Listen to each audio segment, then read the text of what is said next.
चलिए शुरू करते हैं। तो बाबू नकुल बोर्ड पे ध्यान दीजिएगा। आवाज प्रॉपर सुनाई दे रहा है ना? अच्छा से कम कर दें और उसको आके सबसे साइड वाला में कम कर दीजिए। अब वीडियो को एडिट करना पड़ेगा। हाँ सबसे साइड नीचे। हेलो चेक, हेलो और कम, बस। चलिए तो आज का क्लास को शुरू करते हैं और आज के क्लास में हम लोग हिंदी को डिस्कस करेंगे। हिंदी का जो हमारा बुक है, जो पाठ्य पुस्तक है, उसका नाम है दिगंत भाग 2। और दिगंत भाग 2 के आज हम लोग एक कहानी को डिस्कस करने जा रहे हैं, जिस कहानी का नाम है सर रोज। और यह कहानी बहुत ही मार्मिक कहानी है। एक महिला की कहानी है और एक लड़की जब शादी होने के बाद जब जाती है ससुराल, तो उसके अंदर विभिन्न प्रकार की कमियां और विभिन्न प्रकार की परिवर्तन पाया जाता है। तो सबसे पहले इसके लेखक परिचय के बारे में डिस्कस कर लेते हैं। दूसरे YouTube पे देखेंगे तो इस पे पूरा PhD करवाया गया है। 1 घंटा में सिर्फ और सिर्फ लेखक परिचय को बताया गया है, लेकिन वो सर टाइम वेस्टिंग है। हम लोग सही और सटीक अप्रोच सीखेंगे। रुपेश भाई जरा बोर्ड पे गौर फरमाइएगा। सबसे पहले जिस चीज को हम लिख रहे हैं, जरा फिर से देखें बोर्ड पर, हमने लिखा रोज। रोज क्या है? तो आपके माइंड में आना चाहिए कि सबसे पहले सर रोज एक कहानी है। क्या है बाबू? एक कहानी है। इसको लिखा कौन गया था? लिखने का लेखक जो थे सच्चिदानंद, हीरानंद, वात्सायन अगे। शॉर्ट फॉर्म में इनको सिर्फ और सिर्फ हम क्या बोल सकते हैं सर? अगेय बोल सकते हैं। अगेय लिखिएगा तो एग्जामिनर समझ जाएगा कि आप इन्हीं के बारे में बात करें। चूंकि इनका नाम कम, एड्रेस ज्यादा लग रहा है कि अपना नाम, अपना बाबू का नाम, अपना एड्रेस सब एक में ऐड हो गया। ठीक है सर, शॉर्ट में इनको हम अज्ञेय बोलेंगे। आगे बढ़ते हैं तो लिखा गया इनका जन्म हुआ था 7 मार्च 1911 को। लिखा गया इनका निधन 4 अप्रैल 1987 को। इनका जन्म स्थान सुना जाए भाई साहब। हेलो धीरज जी, देखिए यहाँ लिखा गया जन्म स्थान और फिर निवास स्थान, दोनों में अंतर है। जन्म स्थान का मतलब हो गया कि इस व्यक्ति का जन्म फलाना जगह पे हुआ था। जैसे मेरा जन्म सिवान में हुआ था, लेकिन अभी हम निवास कहाँ कर रहे हैं? पटना में निवास कर रहे हैं। तो ये मूल निवासी, अब बोले कि हम मूल निवासी कहाँ के हैं? तो सिवान के। बात समझ में आया? तो कहने का मतलब ये है कि जन्म स्थान यहाँ पे होंगे इनके पिताजी या फिर मम्मी लोग रहती होंगी, तो जन्म इनका कसेया एक जगह है, इस सिवान से बहुत नजदीक पड़ता है। ठीक है, इसीलिए इस कहानी को हम चूज किए हैं। सिवान से 30 किलोमीटर के आसपास है कसेया।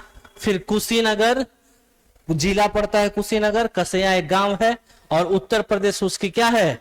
राजधानी है। ठीक है, कसेया एक छोटा सा गांव हो गया, कुशीनगर कसेया का डिस्ट्रिक्ट हो गया, और जिस राजधानी में पड़ता है उस राजधानी का क्या नाम है सर? उत्तर प्रदेश स्टेट हो गया। आगे बढ़ते हैं तो निवास स्थान इनका कहाँ था? करतारपुर पंजाब में। यहीं पे इनके माता पिता लोग रहा करते थे। आगे देखा गया तो इनके पिताजी का क्या नाम था? तो याद रखेंगे हीरानंद शास्त्री। इनके मम्मी का क्या नाम था? तो बेअंती देवी इनके माता जी का नाम था। अब जब क्वेश्चन आपसे पूछा जाएगा, सबसे पहला प्रश्न एक बार फिर से सुनेंगे। रोज एक कहानी है। इसको लिखने का काम किए थे सच्चिदानंद, हीरानंद, वात्सायन अगे। शॉर्ट फॉर्म में हम इनको क्या बोलेंगे सर? अगे जी बोलेंगे। इनका जन्म 7 मार्च 1911, 4 अप्रैल 1987 को निधन। इनके माताजी का नाम था बेअंती देवी, पिताजी का नाम था हीरानंद शास्त्री। इनका जन्म हुआ था कसेया, कुशीनगर, उत्तर प्रदेश में। इनका निवास स्थान कहाँ था? तो आप बोलेंगे करतारपुर पंजाब। इतना बात याद रहेगा। कभी इसको पढ़ने का ट्राई किए हैं? पढ़े बाबू सुमित? चलिए अब हम लोग पढ़ लेते हैं। तो आ जाते हैं सर इसके मुख्य पात्र। अभी आपको लिखना कुछ नहीं है, सुनिएगा सिर्फ मुख्य पात्र। मतलब इस कहानी का मुख्य पात्र कौन है? सबसे पहले इसमें एक लड़की है, जो लड़की है जिसका नाम क्या है? मालती है। मालती एक लड़की रहती है और मालती और लेखक के बीच कुछ संबंध रहता है, और उस संबंध को हम बोलते हैं कौन सा बहन बाबू? भाई और बहन का रिश्ता रहता है। दोनों आपस में भाई बहन है। आगे किसी का कॉल आ रहा है। आगे बढ़ते हैं तो सर इसमें लेखक स्वयं है, मतलब कि लेखक भी बात करेंगे, लेखक इसमें स्वयं पार्टिसिपेट कर रहे हैं। मालती के पति का नाम है महेश्वर। महेश्वर महेश्वर पेशे से बाबू क्या थे, तो डॉक्टर थे।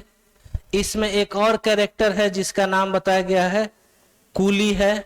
और महेश्वर और मालती से एक लड़का था जो छोटा बच्चा था, उसका नाम क्या था बाबू, तो टीटी नाम था उस लड़के का। ठीक है, छोटा सा बच्चा था टीटी टीटी आते रहता था। आइए सर कहानी की शुरुआत होती है। कहानी की शुरुआत होती है तो दोपहर का समय है। कौन सा समय है, दोपहर का समय है। मालती के घर पे दोपहर के समय में कोई अनजान सा व्यक्ति दरवाजा खटखटाता है। आज जब दरवाजा को खटखटाया जाता है, हेलो जी, अभी हम क्लास में हैं, बाद में बात करिए, ठीक। आया है ऑनलाइन बुक का ऑर्डर, समझ रहे हैं। तो आपकी जानकारी के लिए बता दें जो लोग वीडियो देख रहे हैं, एक मेरा बुक है जिसका नाम है ब्रह्मास्त्र, ठीक है, और वो बुक ऑनलाइन भी सेलिंग हो रही है। अगर आप तक अभी तक नहीं पहुंचा है तो इस नंबर पे कॉल करके, इस नंबर पे कॉल या मैसेज करके, इस पे सिर्फ गूगल पे के माध्यम से 25 रुपए देते हैं तो यह बुक पीडीएफ फॉर्मेट में आपके घर तक पहुंच जाएगा। ठीक है, कहानी की शुरुआत करते हैं। आप लोग तो खैर ऑफलाइन पढ़ रहे हैं तो आप लोग को तो हम देते ही एडमिशन के बाद। सुनते हैं सर।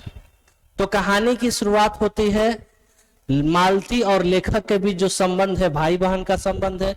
ये जो भाई बहन थे, 4 साल पहले मालती जब विवाह करके अपने ससुराल चली गई है तो उस 4 साल पहले की घटना को लेखक याद करते हैं और लेखक सोचते हैं कि 4 साल के बाद उससे मिलने जाते हैं। कब, जब मालती का विवाह हो गया है तब। 4 साल पहले वे लोग कहाँ रहा करते थे, दोनों लोग एक साथ पढ़ाई करते थे, सब लोग एक साथ करते थे। 4 साल के बीच में उनसे कोई बातचीत नहीं है।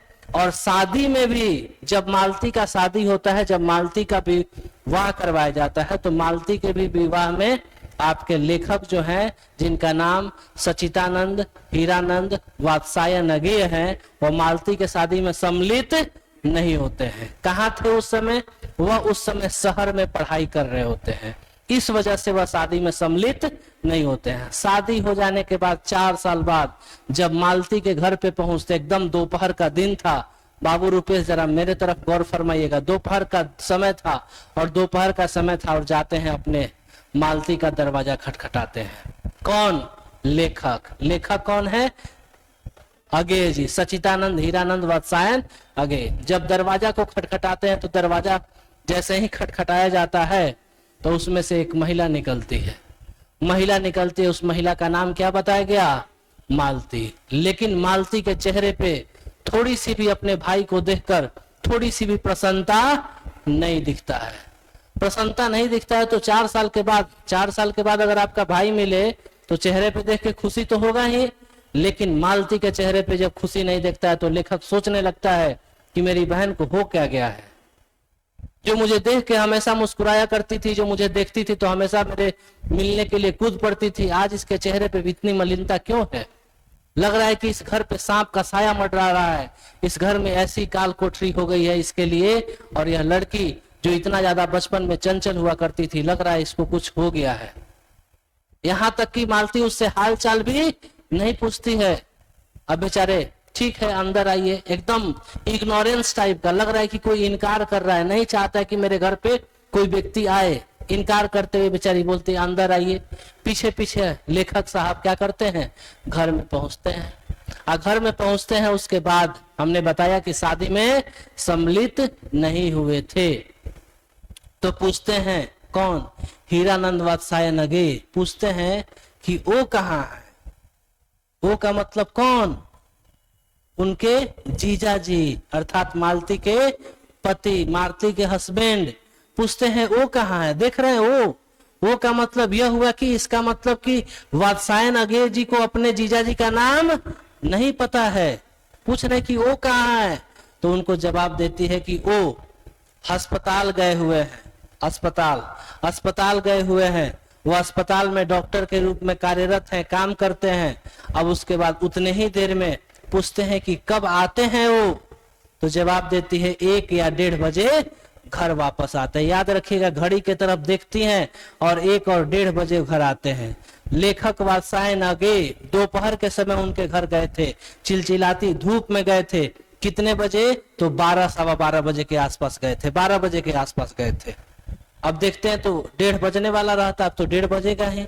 अब क्या करता है, इतना देर तक बातचीत चल ही रहा था, तब तक बेचारी मालती क्या करती है, घर में लाइट बिजली नहीं था तो डालती है हाथ वाला बेना, हाथ वाला पंखा समझ रहे हैं, हाथ वाला पंखा ले आती है और हाथ वाला पंखा लाके अपने भाई को झेलने लगती है, ऐसे पंखा डोलाने लगती है।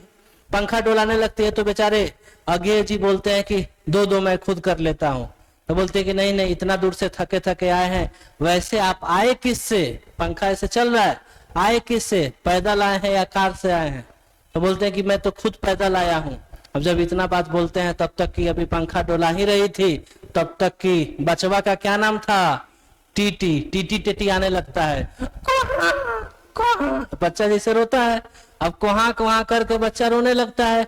अब बेचारी पंखा क्या करती है मालती, अपने भाई को अर्थात अगे जी को दे देती है और अगे जी को पंखा देने के बाद खुद टीटी को लेकर मनाने लगती है, टीटी को मनाने लगती है। टीटी बेचारा रो रहा था, टीटी को मनाया जा रहा है, टीटी को अपने गोद में लेती है। जैसे ही माँ के गोद में जब जाता है, माँ के आंचल में जाता है, बेचारा टीटी चुप हो जाता है।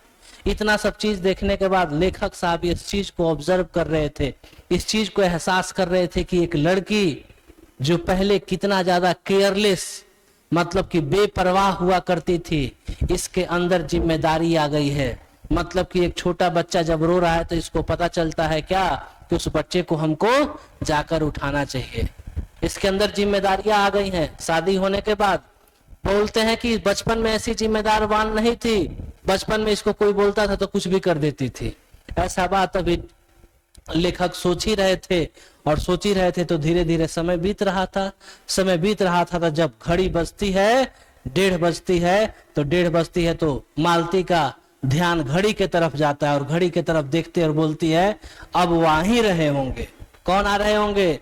उनके पति महेश्वर आ ही रहे होंगे, आ ही रहे होंगे। तब तक की इतना देर बोलती है, तब तक की दरवाजे पे खटखटाहट की आवाज आती है और दरवाजे पे खटखटाहट की आवाज आती है। हाथ में जो टीटी था ले जाकर किसको दे देती है? लेखक को दे देती है। लेखक को देती है, लेखक बेचारे ले बउआ दूध पिला हो, ऐसे ऐसे करके उसको खिला रहे हैं। उसको खिला ही रहे थे तब तक कि दरवाजा खुलता और दरवाजा खुलने के बाद क्या होता है, लेखक का जो जीजा जी हैं अर्थात महेश्वर कमरे में आते हैं और कमरे में आने के बाद पूछते हैं ओ बहुत दिन बाद आपसे मिले। तो पूछते हैं कि हम तो आपको शादी के फोटो में देखे थे और हम पहचान गए कि आप ही महेश्वर हैं और आप किसके, मालती के हस्बैंड हैं। वैसे आपके काम धंधा कैसे चल रहे हैं? कौन पूछता है? लेखक पूछता है कि आपके काम धंधे कैसे चल रहे हैं? तो बोलते हैं कि सब ठीक है। जिस क्षेत्र में अभी हम हैं वह पहाड़ी क्षेत्र है। पहाड़ी क्षेत्र का मतलब पहाड़ वाला इलाका है, पहाड़ी क्षेत्र है और यहाँ पे एक बीमारी बहुत ज्यादा प्रचलन में है और बीमारी का नाम बताया जाता है गैंग्रीन। लेखक बोलते हैं गैंग्रीन, गैंग्रीन क्या होता है? तो जवाब देते हैं, कहते हैं कि गैंग्रीन जब भी कोई व्यक्ति के हाथ में, पैर में या किसी भी शरीर के अंग में कोई कांटा चुभ जाता है। क्या चुभ जाता है? कांटा चुभ जाता है। तो वह कांटा चुभने के बाद वह जो गैंग्रीन है, जब उसका इलाज सामयिक इलाज नहीं करवाया जाए, मतलब समय के हिसाब से इलाज नहीं करवाया जाए, तो वह जो जख्म, वह बड़ा सा जो छोटा सा कांटा चुभा रहता है वह बड़ा जख्म का रूप धारण कर लेता है। और जब बड़ा सा जख्म का रूप धारण कर लेता है तो उस अंग को काट के निकालना पड़ता है। जब इतना बात कौन, महेश्वर बोल रहा था, तब तक की मालती सुनती है, कहती हैं ये नामे के डॉक्टर हैं। महिला लोग का क्या आदत होता है, बीच में पैर लड़ाने का, हस्बैंड के बात पे तो और, तो बोलते हैं नामे के ही डॉक्टर हैं। जब अंग काट के निकालना ही पड़ता है तो आपके पास बनी जाता क्यों है? आपको उसका इलाज करना चाहिए और आप ही एक डॉक्टर ठहरे। लग रहा है कि पहले लोग को कोई बीमारी ही नहीं होता था। ये बात कौन बोल रही है? मालती बोल रही है। और ये सब आवाज सुनने के लिए किसके, लेखक के कान तरस गए थे क्योंकि जब आए थे और आने के बाद उस समय तक मालती भी उनसे अच्छे से बात नहीं की थी। तो देखते हैं तो बोलते हैं कि ये तो पति और पत्नी के बीच तुकबंदी है, थोड़ी बहुत बात के लिए झड़प हो गई। और जब बोलती है कि हैं यही एक डॉक्टर ठहरे, लगता है कि डॉक्टर दुनिया में है ही नहीं। अब पहले लोग इलाज कैसे कराते थे? पहले भी तो डॉक्टर हुआ करता था, पहले भी तो ये बीमारी का इलाज होता था, लेकिन बहुत बड़े डॉक्टर ठहरे, इनके पास कोई इलाज कराने के लिए आता है तो क्या करते हैं? उसका पैर हाथ काट देते हैं। तो डॉक्टर महेश्वर जवाब देते हैं, बोलते हैं कि यदि उसका हम पैर हाथ नहीं काटेंगे तो उसका जान बचाना भी क्या हो जाएगा? मुश्किल हो जाएगा। गैंग्रीन का जहर पूरे के पूरे शरीर में फैल जाएगा, इस वजह से उसकी मृत्यु हो सकती है। जब ये बातचीत हो रहा होता है, 1:30 बजे आए हैं कौन? लेखक साहब, लेखक के जीजाजी यानी महेश्वर, मालती के पति 1:30 बजे घर आए हैं। और 1:30 बजे क्या करते हैं सर? उनको थोड़ी देर के बाद नाश्ता कराया जाता है। नाश्ता जब कराया जाता है तो नाश्ता कराया जाता है, नाश्ता खाना वगैरह करते हैं, दोपहर का भोजन करते हैं। उसके बीच उनके बीच, लेखक के बीच और किनके बीच? महेश्वर के बीच बातचीत चल रहा है। लेखक और महेश्वर के बीच कुछ बातचीत होती हैं, बातचीत होती हैं। बातचीत होने के बाद भोजन करते हैं, भोजन करने के बाद अगेन कहाँ पे? वहीं पे अपने डॉक्टरी में अर्थात हॉस्पिटल में पहुंच जाते हैं। हॉस्पिटल में जब जा रहे होते हैं तो बोलते हैं कि आप बैठ के आराम करिए, आप भोजन कर ही लिए हैं, इतना ज्यादा दूर से आए हैं तो आप थक गए होंगे, और थक गए होंगे तो आपसे गुजारिश है कि आराम करिए, शाम में हम मिलते हैं तो कुछ बातचीत करेंगे। डॉक्टर भी आदमी थे, 2-3 और पेशेंट आए होंगे, 2-3 और मरीज आए होंगे, उनके भी हाथ पैर काटने हैं गैंग्रीन बीमारी की वजह से। अब आगे बढ़ते हैं तो जब डॉक्टर साहब चले जाते हैं हाथ पैर काटने के लिए, जब डॉक्टर साहब चले जाते हैं तो मालती से प्रश्न पूछा जाता है। लेखक पूछते हैं तुम कब खाना खाओगी? भाई थे? पूछते हैं भाई, ओरिजिनल भाई नहीं थे, याद रखिएगा, दूर के रिश्तेदार के भाई थे, ठीक है, भाई थे। पूछते हैं कि खाना तुम कब खाओगी? तुम भी खाना खा लो। तो बोलते हैं कि मैं खाना खा लूंगी। पूछते हैं कि कुछ बचा उचा भी है?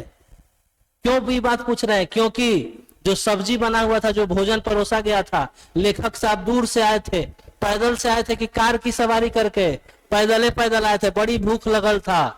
अब बड़ी भूख लगल था तो वो क्या किए थे? पूरा सब्जियां खा गए थे। अब पूरा सब्जी खा गए तो लेखक बोलते हैं कि कुछ बचा है तो खा लो। तो बोलती है क्या फर्क पड़ता है? यह बात जब सुनते हैं लेखक तो उनके दिल में एकदम बहुत ज्यादा मतलब कि कौंध जाता है। बोलते हैं कि एक लड़की जो बचपन में जब मेरे साथ रहा करती थी, घर पे हम लोग रहा करते थे, सबसे पहले खाना खाती थी, थाली लेकर दौड़ पड़ती थी, जैसे ही खाना बनता था खाना के लिए मम्मी पापा से झगड़ा करने लगती थी। आज देखिए शादी होने के बाद एक महिला के जीवन में, उसके चरित्र चित्रण में कितना ज्यादा परिवर्तन हो गया। परिवर्तन हुआ कि नहीं हुआ? जो लड़की शादी से पहले घर में सबसे पहले भोजन करती हो और शादी हो जाने के बाद अपने पति के बाद खाना खाती हो, उसके जीवन में परिवर्तन हुआ है। लेखक यह सोच रहे हैं कि इसके जीवन में अजीब परिवर्तन हो गया। जो लड़की सबसे घर में सबसे पहले भोजन करती थी, अपना जूठन तक नहीं धोती थी, आज लड़की दूसरों का बर्तन धो रही है। और घर में सबसे पहले खाने वाली लड़की अपने पति का इंतजार कर रही है कि जब तक मेरे पति नहीं खाएंगे तब तक मैं भोजन नहीं करूंगी। ये बात जब लेखक सोचते हैं तो उनको सारी की सारी पुराने बातें याद आने लगती है। पूरा सोचने लगते हैं कि सच में इसके जीवन में परिवर्तन हो गया। तब तक की जितना बात सोच ही रहे थे, तब तक लड़की घड़ी की तरफ देखती है, बोलती है क्या कि 3 बज गए, 2 बज गए, इस तरह का सब आता है समय। 3 बज गए। अब क्या बोले? हाँ, मैंने घड़ी का घंटा का जो सुई होता है ना, टन टन की आवाज बजता है। गांव घर में देखिएगा वो घड़ी होता है, वो जितना बार बजेगा उतना समय बता देता है। 1 बजा तो 1 बार, 2 बजा तो 2 बार, 12 बजेगा तो 12 बार, ऐसे ऐसे करके बजता है। घंटा जब बजता है तो बोलती है अरे अब तो इतना बज गए। अब इतना बज गए का मतलब क्या है सर? पूछती हैं, लेखक पूछते हैं कि अरे काम बाद में कर लेना, पहले तुम भोजन तो कर लो। तब बोलते हैं कि भोजन हम कर लेंगे, पहले हमको बर्तन धोना है, बर्तन को मसना है, नहीं बर्तन धोएंगे तो पानी चला जाएगा। तो पूछते हैं कि पानी भी नहीं आता है क्या? तो बोलते हैं पानी का क्या, कभी आता है कभी नहीं आता है। बेचारी बर्तन मांजने बैठ जाती है, बर्तन मांजने बैठ जाती है, अभी भोजन नहीं किए हैं, बर्तन मांजने बैठती है, तब तक बर्तन अभी धो के उठती ही है, तब तक फिर टिटियस हो गया, फिर टिटियाने लगता है। अपना हॉर्न देने लगता है, कुआं कुआं करके रोने लगता है। और जब कुआं कुआं करके रोने लगता है तो बेचारी मालती जाती है, भी भोजन नहीं किए बगैर जाती है, उसको उठाती है और उठाकर बेचारे को चुप कराती है। और चुप कराने के बाद किसी भी तरीके से ऐसे काम धाम करते करते शाम का 6 बज जाता है। 6 बज जाने का मतलब हुआ कि अब महेश्वर साहब अपने हॉस्पिटल से घर आएंगे। जब शाम का समय हो जाता है तो शाम के समय में अब नाश्ता खाना भी तो बनेगा ना, रात्रि में लोग भोजन क्या करेंगे। अब बेचारी भोजन बनाना शुरू करती है और इस इंतजार में रहती है कि मेरे जब हस्बैंड वहां से कहां से हॉस्पिटल से वापस आएंगे तो गर्मा गर्म रोटी परोस देंगे। तो कभी भी देखिएगा घर में कोई गेस्ट आने वाले रहते हैं तो सब्जी दाल लोग बना के छोड़ देता है, कहता है क्या कि जब वो आ जाएंगे तब चावल रखा जाएगा, कि चावल गर्मा गर्म सब्जी दाल के साथ खाने में अच्छा लगेगा। पोएट कभी कभी, सर हम फोन करते हैं, क्लास में है, 10 मिनट बात कर रहे हैं। हमने बोला क्या बाबू कि इसको साइलेंट कर लेते हैं, हमेशा टिटियाते रहे, यो टीटी से कम है क्या। अब क्या हुआ सर, ये अब लेखक जो है ये बात को सोच रहे थे कि एक लड़की के जीवन में कितना ज्यादा परिवर्तन आ जाता है शादी होने के बाद। अब बेचारी टीटी क्या करता है, टीटी रो रहा है, शाम का समय हो गया है, खाना भी बनाना है।